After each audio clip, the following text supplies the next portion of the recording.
Kwa kuwa mimi nilishahamishwa katika ulimwengu huo wa giza, nilishahamishwa katika ulimwengu huo wa mateso, nimepewa mamlaka. Hakuna mtu wa kuniwekea kizingiti machoni kwangu.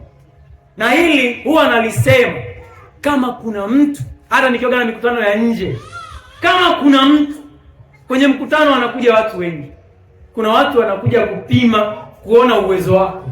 Kama kuna mtu anaona anaweza, afanye chochote, alafu ajue, ndo atajua kwamba yuko Mungu. Na hiki kinachosema hata nyinyi mnaweza, pindi ambapo mtaamua kweli kumwangalia Mungu, sio mwanadamu. Mungu, unajua Mungu anawapenda sana. Mungu anajivunia nini? Ndio niwakumbushe kitu kimoja hivi. Kitabu cha Yeremia 51:20. Nitasoma ili ujue kwamba ukiama kiroho haui tena chini ya mamlaka ya giza, bali wewe unakuwa juu ya mamlaka ya giza, unakuwa juu, wewe unawaagiza. Shetani anatakiwa kuletee chai. Amen. Biblia inasema, wewe huu lungu langu na silaha zangu za vita. Yaani Mungu anakwambia wewe na mimi, wewe ulungu langu na silaha zangu za vita. Kwa wewe nitawavunja mataifa, na kwa wewe nitaharibu falme. Falme zipi hizo? Si utawala wa giza.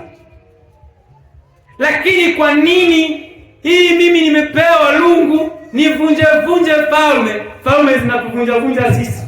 Kuna shida gani? Maana yake hatuna uhamisho kamili wa kiroho. Lazima tutoke pale tulipokuwa tumewekwa, tutoke pale ambapo ulimwengu wa giza ulituweka. Nasema, na kwa wewe nitamvunja farasi na yeye ampandaye. Anauvunja uhalifu, uchawi na yeye aliyemchawi. Anavunja magonjwa na yeye anayesababisha magonjwa. Mungu amekufanya wewe kuwa kiumbe cha ajabu, lakini shetani ameingiza mafundisho potofu yatakayofanya udumae kiroho, uwe mtu wa kawaida. Hatuwezi kuwa watu wa kawaida. Mimi siku zote huwa nasema hatuwezi kuwa watu wa kawaida, kwa sababu Mungu wetu si Mungu wa kawaida. Na kwa wewe nitavunja gari la vita na yeye achukuliwae ndani yake. Sikilizeni niwaambie kitu kimoja. Leo hii tunaporuhusu maasi yanatokea juu yetu, watu wanafanikisha uovu juu yetu, Mungu anasema kwa wewe nitavunja uovu na yeye ampandaye. Yeye anayeinuka kinyume na wewe, si ndio?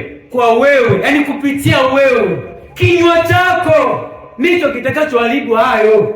Msimamo wako, imani yako, na hapo ndipo utakapomdhihirisha Mungu. Lakini kama hauna hicho, hutaweza.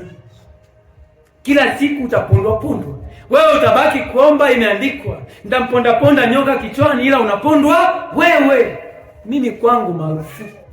Hakuna cheo chochote cha giza cha kusimama mbele yangu na mbele ya watu wangu, ni marufuku.